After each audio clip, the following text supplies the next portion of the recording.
Hello प्यारे बच्चों, कैसे हैं आप सब।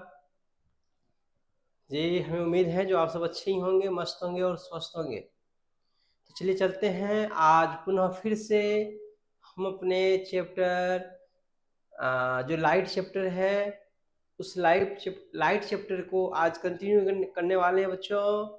इससे पहले हमने 2 वीडियो आप लोगों तक पहुंचा दी है। आज का यह तीसरा वीडियो है। बच्चों आपने जो पिछले दोनों वीडियो को जिस तरह से देखे बहुत अच्छा लगा हमें इससे। हमें उम्मीद है जो आप इस वीडियो को भी देखेंगे एवं शेयर करेंगे बच्चों।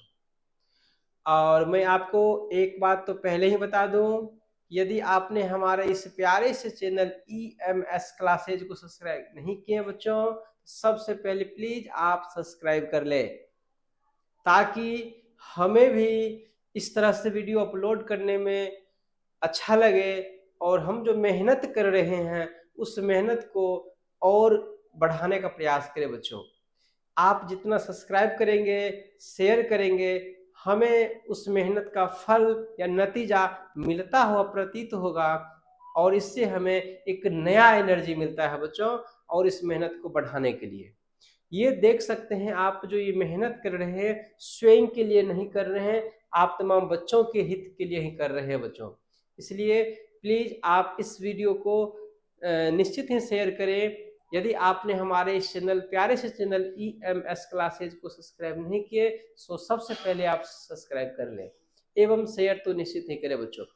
और कोई भी वीडियो हो उसे आप फुल वॉच करें, सही ढंग से वॉच करें और आप अपनी राय कमेंट बॉक्स में निश्चित ही बच्चों लिखें। इससे क्या होता है कि हम आपकी कमेंट को पढ़ते हैं और उससे हमें एक नया सा एनर्जी मिलता है कि हम बच्चों के लिए जो यह प्रयास करते हैं यह प्रयास मेरा कहाँ तक सफल रहता है। अगर इसमें कुछ कमी आ जाए तो उस चीज को हम दूर करने का प्रयास करेंगे बच्चों। तो चलते हैं हम लोग आपका बिना समय व्यर्थ किए हुए अपने हम सब्जेक्ट की ओर। तो आप लोग भी तैयार हो जाए, पेन पेपर निकाल के रेडी करें बच्चों, मेरे साथ साथ लिखते चले।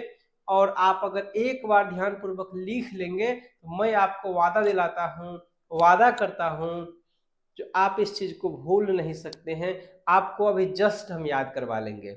और इस चैनल पर ऐसा नहीं कि सिर्फ साइंस का आप देख ले जाकर, प्लेलिस्ट में आपको दिया होगा बच्चों मैथ का, इंग्लिश का एवं साइंस का। और बहुत जल्द यानी बहुत जल्द आप लोगों के लिए सारा सब्जेक्ट आने वाला है बच्चों। फिलहाल इस वर्क में हम अकेले हैं इसलिए सारा पेपर नहीं हो पा रहा है और ज्यादा से ज्यादा वीडियो अपलोड नहीं कर पा रहे हैं बच्चों। लेकिन बहुत जल्द हमारे साथ में ढेर सारे शिक्षक जुड़ने वाले हैं बच्चों। चलते हैं आपकी जो सब्जेक्ट है उस सब्जेक्ट की ओर। आप लोग रेडी हो जाएं क्योंकि हम तो पहले से रेडी हैं बच्चों। तो चलते हैं अपने सब्जेक्ट की ओर। तो हमारा जो चैप्टर है वह है हमारा लाइट। लाइट जिसको हम लोग कहते हैं बच्चों प्रकाश।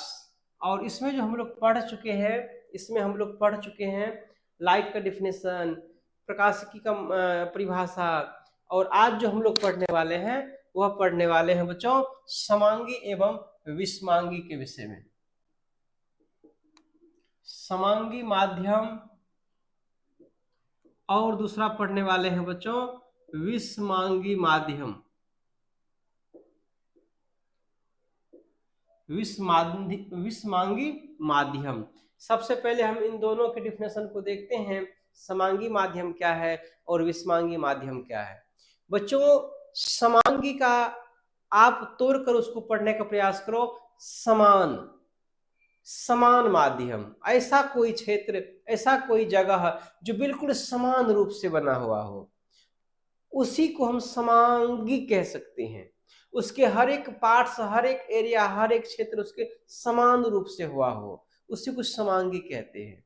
और विषमांगी को आप समझ रहे हैं, विषमांगी जो अलग अलग उसका एरिया हो, अलग अलग क्षेत्र हो, हर जगह उसका अलग अलग काम हो, उसका जो प्रभाव भी पड़ेगा बच्चों वो हर जगह अलग अलग तरह का वो काम करने वाला है, इसीलिए उसको विषमांगी कहेंगे। डिफिनेशन तो आपके नामों में ही छिपा हुआ रहता है बच्चों।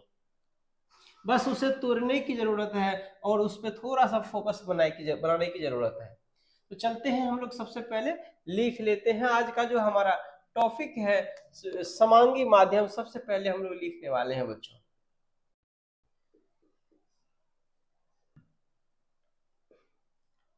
समांगी माध्यम। समांगी माध्यम क्या कहेंगे बच्चों? चलो इसके डिफिनेशन को हम लोग देख लेते हैं। ऐसा माध्यम जिससे प्रकाश की चाल और दिशा, वैसा माध्यम जिससे प्रकाश की चाल और दिशा दोनों समान हो, वैसा माध्यम जिससे प्रकाश की चाल और दिशा दोनों समान हो, समांगी माध्यम कहते हैं बच्चों। समांगी माध्यम कहलाता है। ऐसा ढेर सारे माध्यम है जिस माध्यम में प्रकाश की चाल एवं प्रकाश की दिशा दोनों समान रूप से रहते हैं, उस माध्यम को हम समांगी माध्यम कहते हैं। जैसे में देख लेते हैं हम लोग, जैसे हवा, पानी, कांच इत्यादि, ये है हमारे समांगी माध्यम के एग्जाम्पल बच्चों। इसी में हम लोग आगे बढ़ जाते हैं। समांगी के बाद विषमांगी माध्यम। विषमांगी माध्यम समांगी में क्या था? तो वैसा माध्यम जिसमें कि प्रकाश की चाल एवं दिशा दोनों समान रूप से रहे, हर जगह पर प्रकाश की चाल समान रूप से रहे एवं प्रकाश की दिशा भी समान रहे, उसको समांगी माध्यम कहते हैं बच्चों। लेकिन ऐसा कोई भी माध्यम जिसमें प्रकाश की चाल एवं दिशा दोनों अपरिवर्तित, जो जिसमें दोनों परिवर्तित हो जाए, अर्थात उसका चाल एवं दिशा दोनों बदल जाए, कभी चाल ज्यादा हो जाए कभी कम हो जाए, दिशा कभी उत्तर तो कभी पूर्व कभी पश्चिम, उसका दिशा भी बदल जाए, उसको हम लोग विषमांगी माध्यम कहेंगे बच्चों। और आपको बता दें एक मुख्य बातें, समांगी एवं विषमांगी माध्यम तो आपको भूलना ही नहीं है। क्यों? क्योंकि आपके बोर्ड एग्जाम में आता है बच्चों, बहुत इंपॉर्टेंट चीज है समांगी एवं विषमांगी। तो देखिए समांगी माध्यम लिख ली, अब लिखते हैं यहां से विषमांगी माध्यम। वैसा माध्यम जिससे प्रकाश की चाल, वैसा माध्यम चाल और दिशा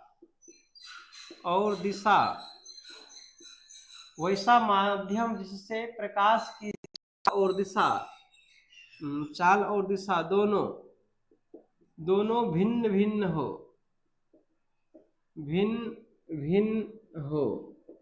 वैसा माध्यम जिससे प्रकाश की चाल और दिशा दोनों अलग अलग हो जाए, वैसा माध्यम जिसमें प्रकाश की चाल भी अलग अलग हो जाए एवं दिशा भी उसका परिवर्तित हो जाए, उसको कहेंगे विषमांगी माध्यम। तो वैसा माध्यम जिससे प्रकाश की चाल और दिशा दोनों भिन्न भिन्न हो, विषमांगी माध्यम कहलाता है। आप यहां पर जैसे भी इसकी लिख सकते हो,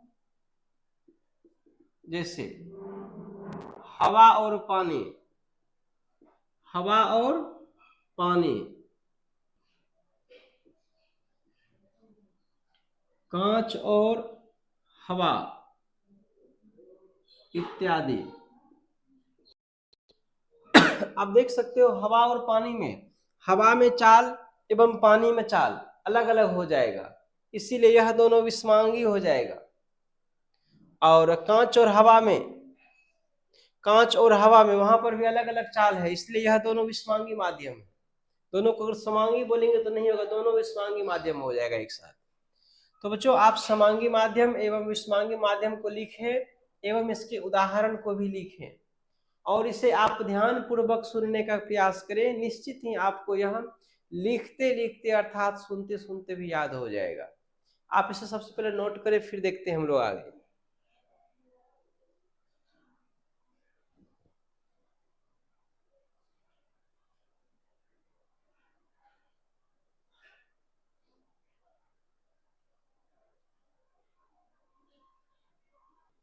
चलो बच्चों आप इसे नोट कर लिए होंगे, नोट कर लिए ना?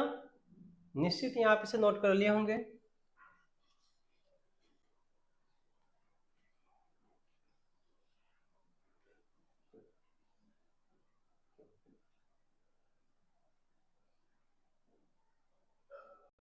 चलिए अब यहां से हम लोग आगे बढ़ जाते हैं। जब किसी भी पदार्थ में या किसी भी वस्तु में प्रकाश की चाल प्रकाश की चाल पाया जाता है एवं उसकी दिशा होती है, किसी भी वस्तु में किसी भी पदार्थ में प्रकाश जो चलते हैं तो उसमें प्रकाश की कुछ चाल होती है एवं दिशा होते हैं। तो अर्थ यहां पर हम कह सकते हैं वस्तुओं में प्रकाश की गमन के आधार पर, वस्तुओं में प्रकाश की गमन के आधार पर वस्तु को कई भागों में विभाजित किया गया है बच्चों। हम इसको लिख सकते हैं प्रकाश के गमन के आधार पर, प्रकाश के गमन के आधार पर वस्तुओं को मुख्यतः तीन भागों में विभाजित किया जाता है। प्रकाश के गमन के आधार पर वस्तुओं को मुख्यतः तीन प्रकार या तीन भागों में विभाजित किया गया है। जितने भी वस्तु हैं उनमें जो प्रकाश गमन करते हैं ना, तो गमन करने के आधार पर वस्तुओं को तीन प्रकार या तीन भागों में बांटा गया है बच्चों। तो पहला इस तरह से अगर देखा जाए कि क्या होगा तीनों में से, तो पहला होगा हमारा पारदर्शी, पारदर्शी वस्तु, पारदर्शी पदार्थ। दूसरा क्या होगा हमारा अपारदर्शी पदार्थ। और तीसरा क्या होगा हमारा पारभासी पदार्थ। इस तरह से आप देख सकते हो प्रकाश के गमन के आधार पर वस्तु को तीन भागों में विभाजित किया गया है। प्रकाश के गमन के आधार पर वस्तुओं को तीन भागों में विभाजित किया गया है। तो तीनों में से नाम क्या सब है? तो पहला हो गया हमारा पारदर्शी पदार्थ, दूसरा अपारदर्शी पदार्थ और तीसरा पारभासी पदार्थ। तो चलते हैं हम इन तीनों पदार्थ को बारी बारी से पढ़ते हैं। पहला लिख लेते हैं हम लोग पारदर्शी पदार्थ क्या है, इसको पहले जान लेते हैं। तो हम यहां पर लिखेंगे वैसा पदार्थ, पारदर्शी का कहना हो क्या हो गया आर पार, जिस पदार्थ में प्रकाश आर पार हो जाए, वैसा कोई पदार्थ जिसमें प्रकाश जो है एक पार से दूसरी पार यानी एक तरफ से दूसरी तरफ हो जाए उसको पारदर्शी कहते हैं। तो वैसा पदार्थ जिसमें प्रकाश आर पार हो जाए,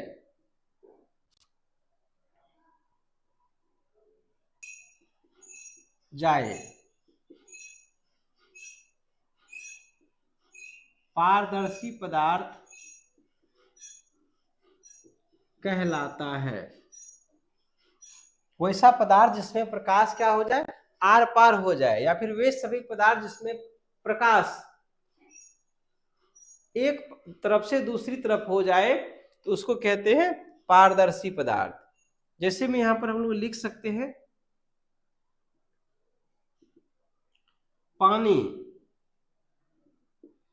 हवा, कांच इत्यादि। इन सभी पदार्थ में अगर प्रकाश को हम गमन करने का प्रयास करेंगे बच्चों, तो प्रकाश क्या होगा, एक तरफ से यानी एक ओर से दूसरी ओर आसानी से पार कर जाएगा।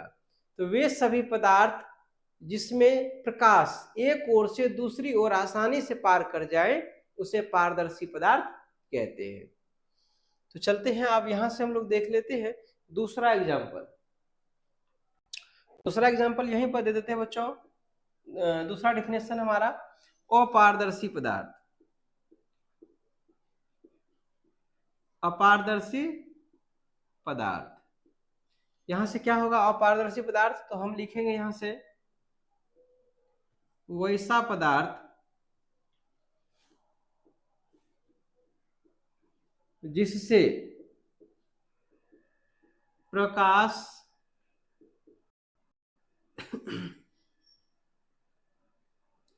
आर पार नहीं हो सके। वैसा पदार्थ जिससे प्रकाश आर पार नहीं हो सके।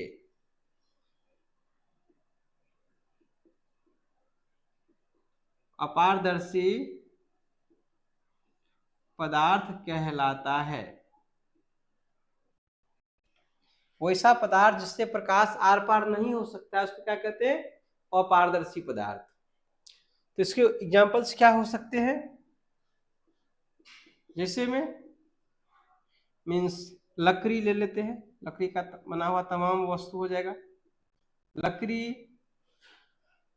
ईंट, पत्थर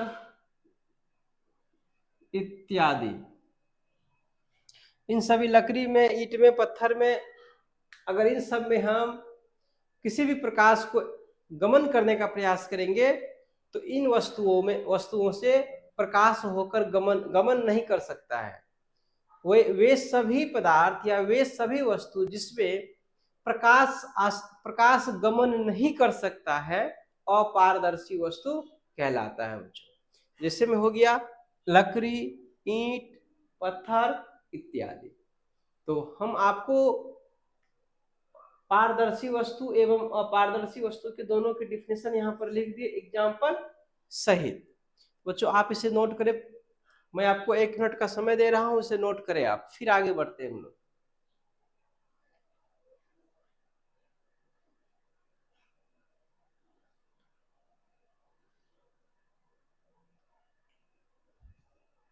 चलिए आप इसे नोट कर लिए होंगे।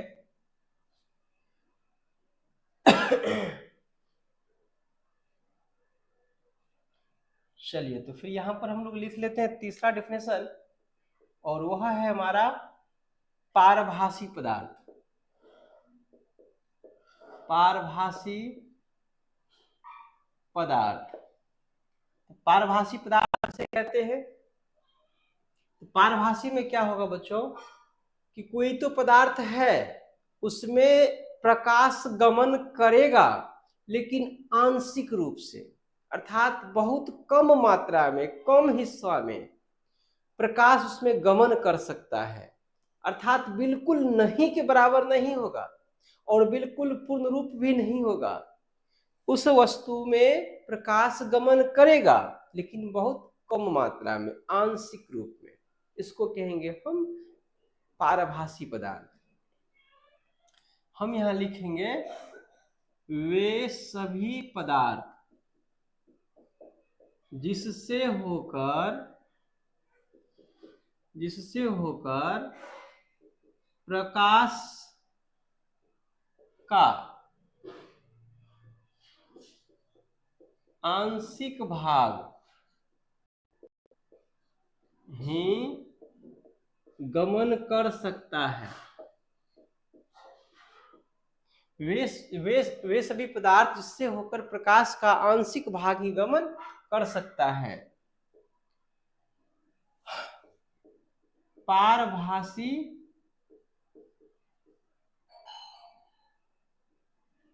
पदार्थ कहलाता है। पारभासी पदार्थ कहलाता है। जैसे में बच्चों तेल लगा हुआ कागज, तेल लगा हुआ कागज। उसके बाद लिख सकते हैं यहां से हम लोग पतला, पतला प्लास्टिक। और एग्जाम्पल लिख ले, हो जाएगा घिसा हुआ कांच इत्यादि। देखो बच्चों, पारभासी पदार्थ क्या है? वे सभी पदार्थ जिससे होकर प्रकाश का आंशिक भाग ही गमन कर सकता है, वह पारभासी पदार्थ कहलाता है। वे सभी पदार्थ जिससे होकर प्रकाश का कम भाग मीन्स आंशिक भाग, इन छोटा सा कुछ बहुत कम भाग प्रकाश का आसानी से उसमें गमन हो सकता है, बहुत कम भाग, उसको कहेंगे पारभासी पदार्थ। जैसे में तेल लगा हुआ कोई कागज, कोई पेपर ले लीजिए, उसमें रोशनी दीजिए, प्रकाश दीजिए, वो आर पार नहीं निकलेगा। जैसे उसमें तेल लगा दीजिएगा तो फिर उसका प्रकाश का ना कुछ हिस्सा उस पेपर से एक तरफ से दूसरी तरफ निकल जाएगा। घिसा हुआ कांच, कोई कांच ले लीजिए, उसमें रोशनी दीजिएगा तो आर पार हो जाएगा, लेकिन अगर उसको घिस दीजिएगा, पेपर कांच को घिस दीजिएगा तब रोशनी दीजिएगा तो उसमें आंशिक रूप में बहुत कम मात्रा में निकलेगा वो। तो ये सब हो गई हमारे पारभासी पदार्थ के उदाहरण बच्चों। चलिए आप इसे भी नोट कर लीजिए फटाक से, फिर इसके बाद हम लोग आगे बढ़ने का प्रयास करते हैं।